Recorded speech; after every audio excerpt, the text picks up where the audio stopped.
कृपया अपने नेत्रों को बंद कर लीजिए। अपना ध्यान अपने आप पर ले आइए।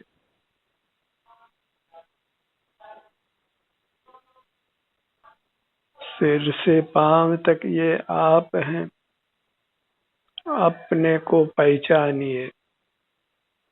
अपना यथार्थ रूप पहचानिए, जिसमें कोई रंग नहीं है, गंध नहीं है, रस नहीं है, स्पर्श नहीं है। सिर से पांव तक इतना आपका विस्तार है, प्राप्त मूर्त शरीर के बराबर। इसी में अपने में ही सुख दुख का संवेदन होता है।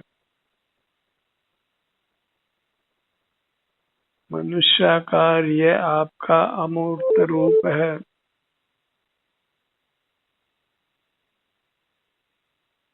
इसी के अवलंबन से रहिए, स्वावलंबी रहिए। जो स्वावलंबी है वही सुखी है।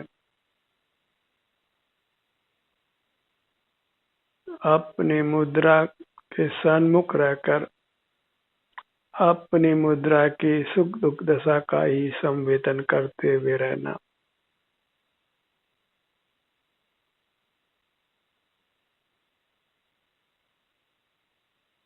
अपने सन्मुख रहने से जीव वीतराग रहता है, और जो वीतराग रहता है वही सुख का अनुभव करता है। बहिर्मुखता में पर पदार्थों को विषय करते हुए जीव रागी द्वेषी मोही होता है, और जो रागी द्वेषी मोही होता है वही दुख का अनुभव करता है।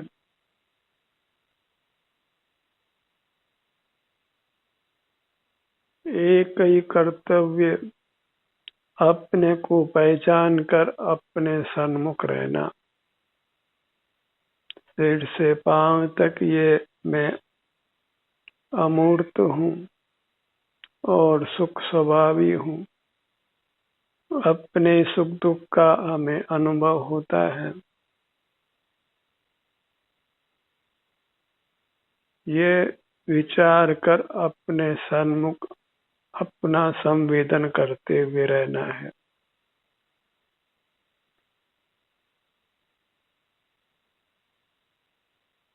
अपनी ये काया बड़ी है, इसको अंग उपांग कर लक्ष्य में लीजिए। छोटे छोटे विभाग करके यहीं बने रहिए।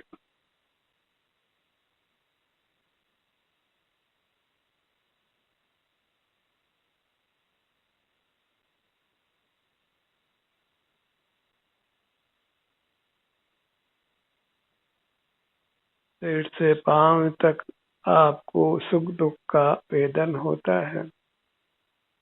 प्रिय अप्रिय संवेदना मिलती है, उसी का आश्रय करके आत्मनिर्भर रहिए। सेल्फ डिपेंडेंट रहिए, इंडिपेंडेंट रहिए। जो सेल्फ डिपेंडेंस है वही इंडिपेंडेंस है। अपने सन्मुख रहना ही स्वाधीनता है, स्वावलंबन है, स्वतंत्रता है, शांति का मार्ग है।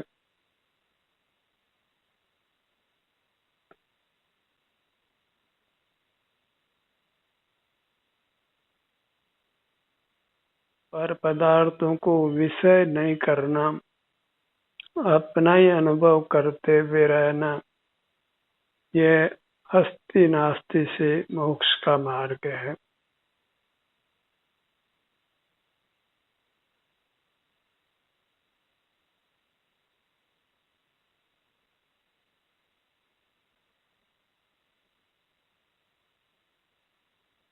अपनी मूरत, अपना रूप अपना क्षेत्र अनंत नहीं है, सीमा सहित है।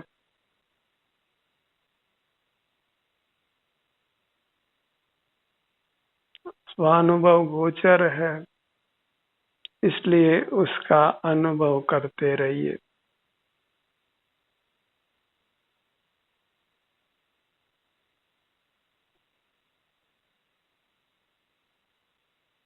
इस प्रकार अपना अनुभव करते हुए अपने को बद्ध कर्मों से मुक्त करिए और नूतन कर्म के आगमन को रोकिए।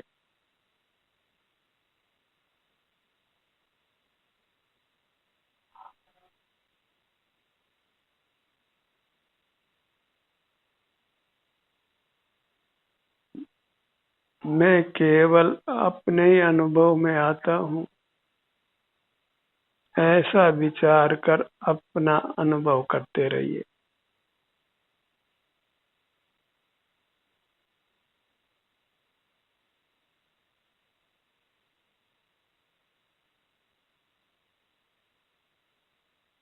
जगत के परिचय में रहना हमारा स्वभाव नहीं है। केवल अपने अमूर्त काया का ही संवेदन करते हुए रहना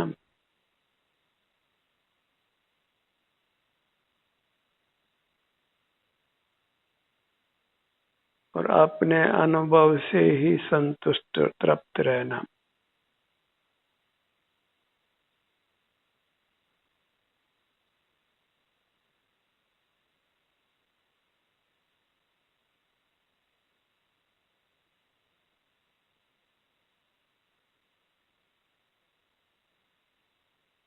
अपने ध्यान को अपने नाभि के स्थान पर पेट के भाग पर लाइए।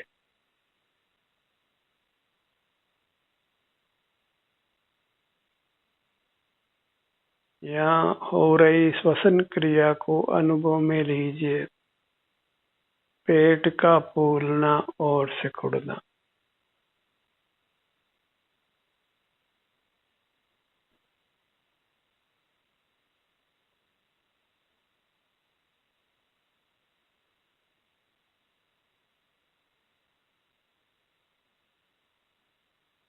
श्वसन संस्थान को निरोग रखने के लिए पेट के फूलने और सिकुड़ने को महसूस कीजिए।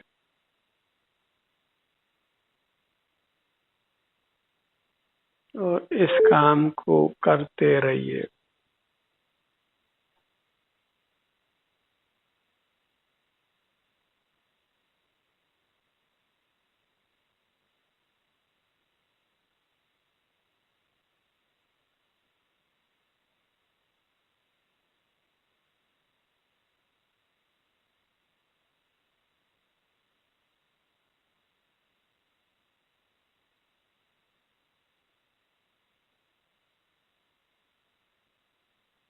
पेट का फूलना और सिकुड़ना।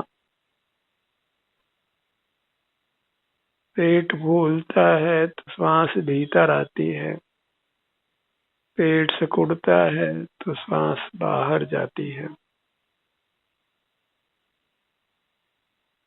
इस प्रक्रिया को 27 तक मन ही मन गिनिए।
अब अपने ध्यान को अपने नासिका भाग पर लाइए।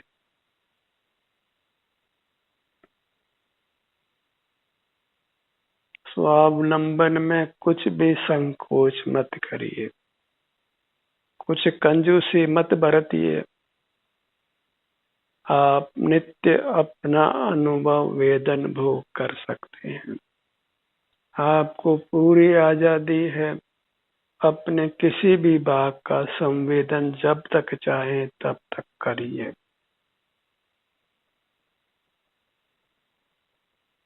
नासाग्र दृष्टि बनाकर रखिए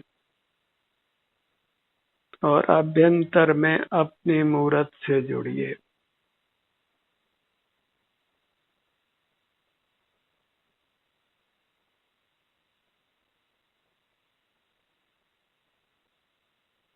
अपनी काया जो आत्म प्रदेशों से रचित है, मूर्त कर्म के संबंध से अभी मनुष्याकार है। नख केश को छोड़कर इतना अपना विस्तार है।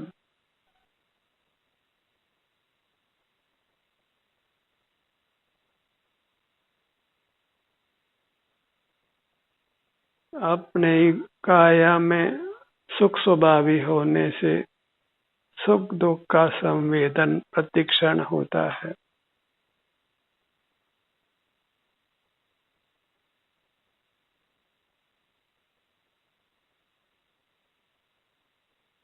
अपने शारीरिक सुख दुख का अनुभव करते हुए रहना है। कुछ बुद्धि विलास की आवश्यकता नहीं है।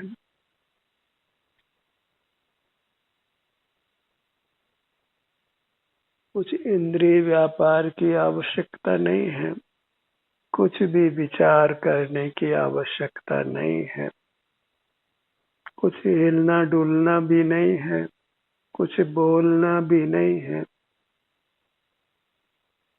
इतने सब कामों से आप निवृत्त रहकर अपने सन्मुख रहकर अपूर्व स्वास्थ्य और सुख को भोगिए।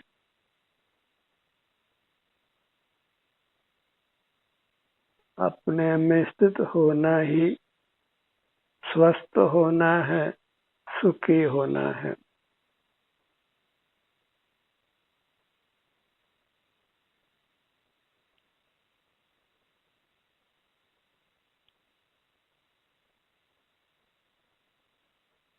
स्वयं ही सुख का निधान है, आनंद कंद है। अपने ही आनंद का सेवन करना है।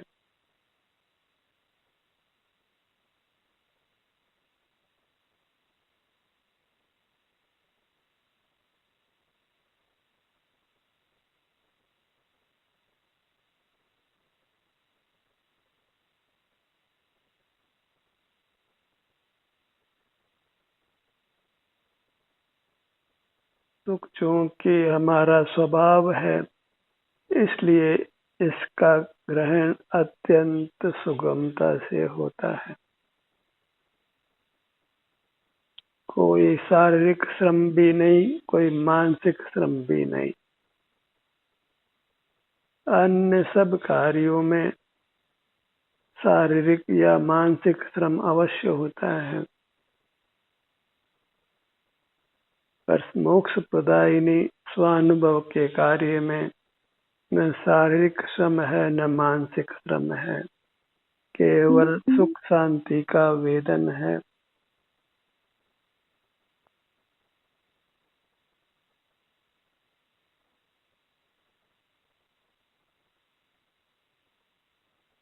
अपने शरीर तक ही अपने को सीमित रखना है, फैलना नहीं है। फैलना आश्रव बंद रूप है और सिमटना संवर रूप है। निर्जरा रूप है और मोक्ष रूप है। बहिर्मुखता में आश्रव बंद है और अंतर्मुखता में संवर, निर्जरा और मोक्ष है।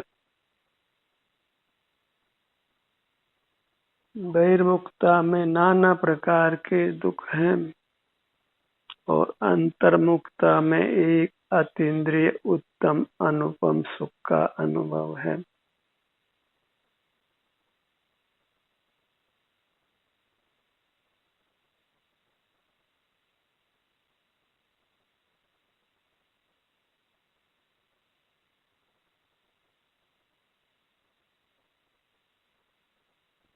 मार्ग तो सुगम है, पर बहिर्मुखता का जो संस्कार हमारे पास अनादि से है, वही इस मार्ग में चलने में बाधक होता है।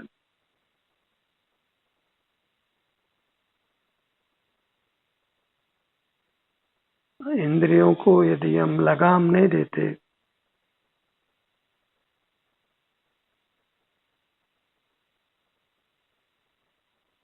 मूर्त पदार्थों को देखना जानना बंद नहीं करते, तो फिर हमको मोक्ष मार्ग की प्राप्ति नहीं होती।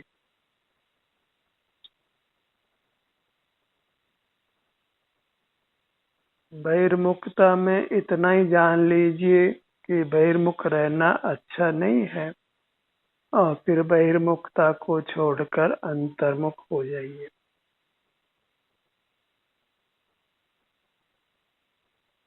इतनी ही बहिर्मुखता सार्थक है जिसमें यह जान लिया जाए कि बहिर्मुखता अच्छी नहीं है, और वह भी वास्तव में बहिर्मुखता में भली प्रकार नहीं जानी जाती।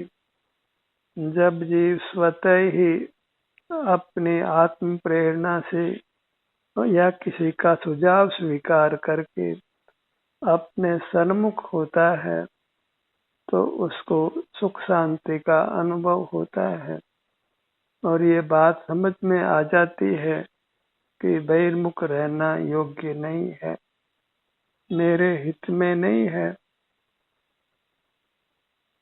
नाना प्रकार के दुख का कारण है।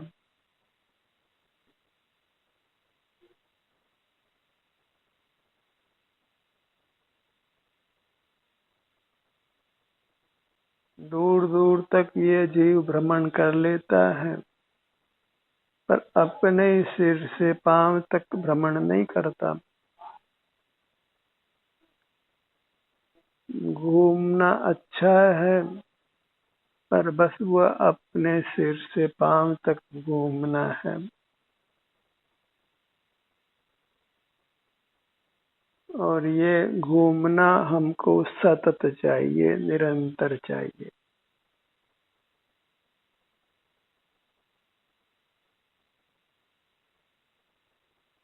इस घूमने में कोई अवकाश की गुंजाइश नहीं है, निरंतर अपने आनंद को भोगना है, और हम निरंतर आनंद चाहते भी हैं,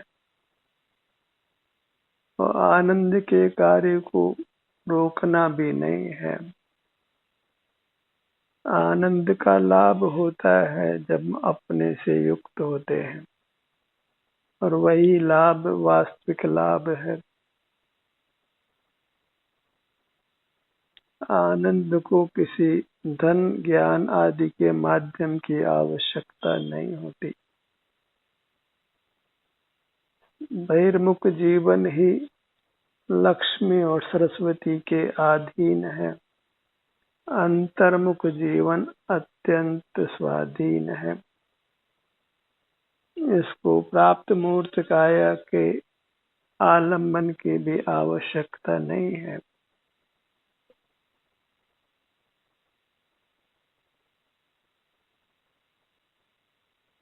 अपने ध्यान को अपने सिर के भाग पर रखिए,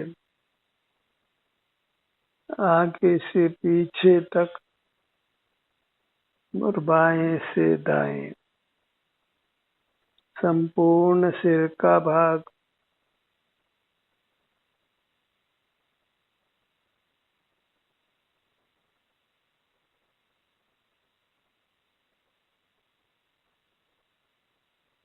लौकिक जीवन में स्मृति ज्ञान की इंद्रिय ज्ञान की आवश्यकता होती है। इसलिए स्मृति ज्ञान को और इंद्रिय ज्ञान को स्वस्थ रखने के लिए अपने ध्यान को अपने मस्तिष्क और इंद्रियों पर लगाना है।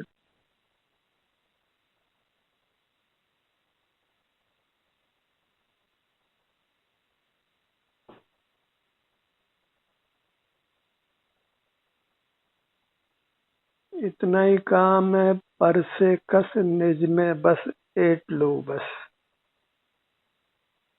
पर से हट जाना है और अपने में बस जाना है। इतना ही मोक्ष का मार्ग है।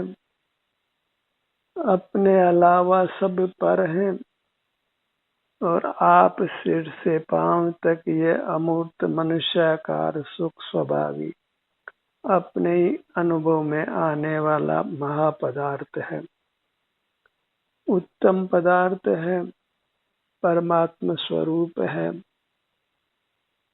देव होने से दिव्य है।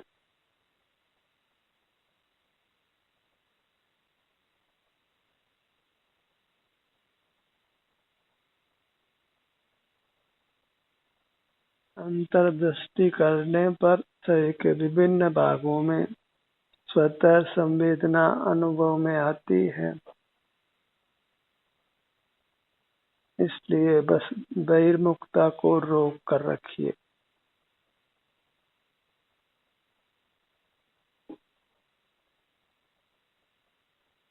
बहिर्मुखता को रोकना कोई कठिन भी नहीं है, बस एक भावना चाहिए, चाह चाहिए, संकल्प चाहिए।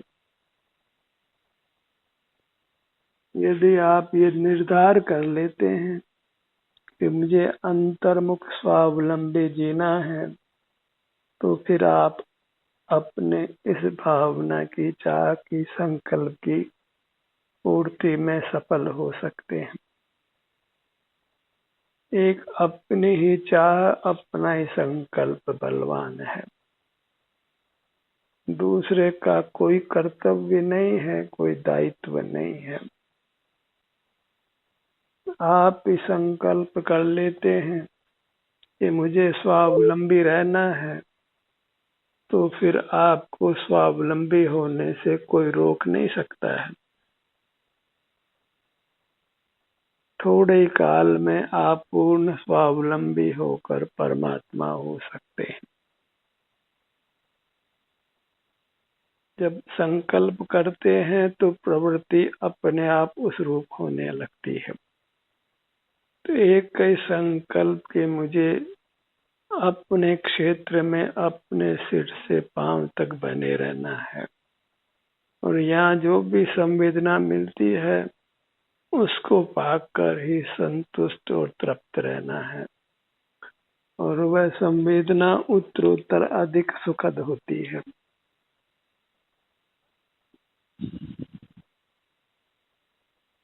हम उत्तम स्वास्थ्य को पाते हैं, रोगी नहीं होते और अनुपम सुख का पान करते हैं। अपने ध्यान को अपने धड़ के भाग पर लाइए।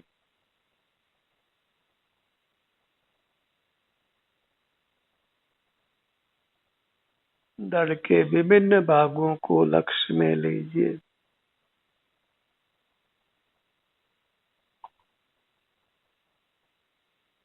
धड़ की ऊंचाई, चौड़ाई, गहराई अनुभव में लीजिए। अपने अमूर्त धड़ की ऊंचाई, चौड़ाई, गहराई, और इस काम की पुनरावृत्ति करिए। फिर हमें अपने अंगों के, उपांगों के सन्मुख आकर ठहरना है।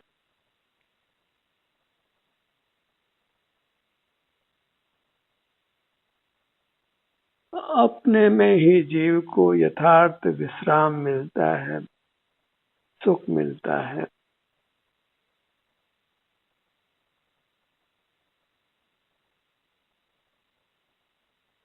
अपनी अमूर्त काया की ही भावना भाते भाते जीव परमात्मा होता है।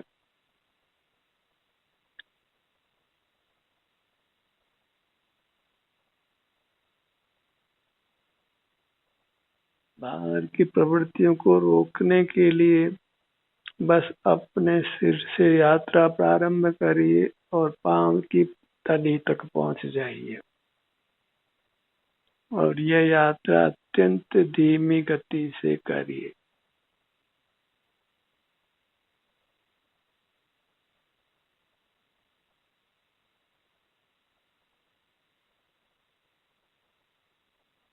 यह अंतर यात्रा ही एक मोक्ष का मार्ग है। फिर पग तले के भाग से ऊपर आते हुए अपने सिर तक पहुंचिए।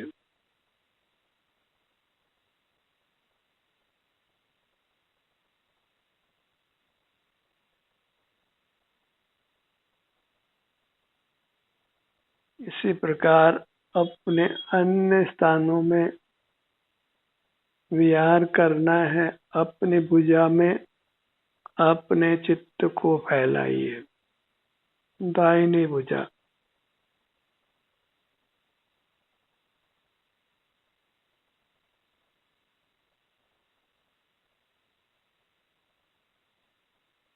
दाहिनी भुजा,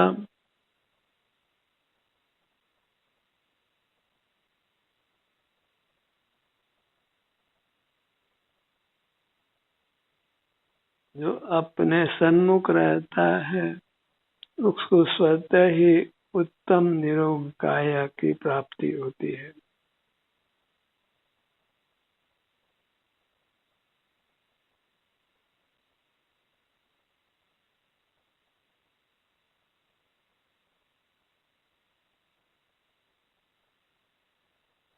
बाईं भुजा अंगुलियों के अग्रभाग से कंधे तक।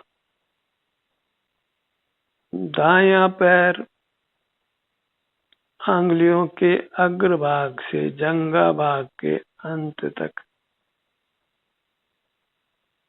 बायां पैर अंगुलियों के अग्रभाग से जंघा के ऊपर तक।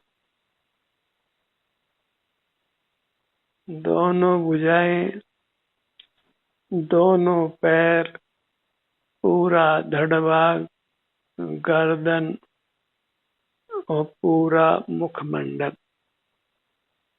यह हुआ हमारा मनुष्याकार, जिसमें हमको ठहरना है, विश्राम करना है और विश्राम करते हुए इस प्रकार कर्मों को नष्ट करना है। ध्यान का सत्र यही समाप्त होता है। आपकी सहभागिता के लिए धन्यवाद।